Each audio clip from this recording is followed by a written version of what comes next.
So this is a really important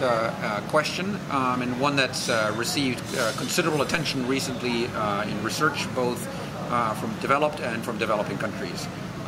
In developed countries, there's very interesting research for the U.S., in which, in particular, one case in which children in Tennessee were randomly assigned to different teachers in kindergarten,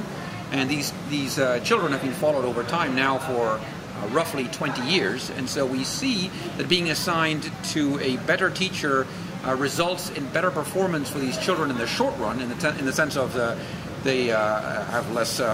grade repetition, they do better in their test scores and so on. But what's really interesting is looking at the long-term results of this. There's a recent paper by Norbert Schady and co-authors published in the Quarterly Journal of Economics, which suggests that children who received better teachers when they were young, when they were in kindergarten or first grade, actually do much better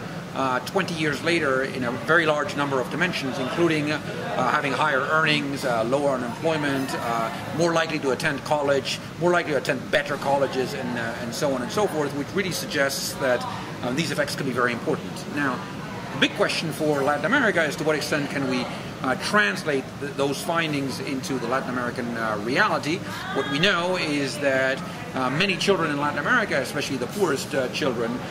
enter school already very far behind, with very big deficits in terms of their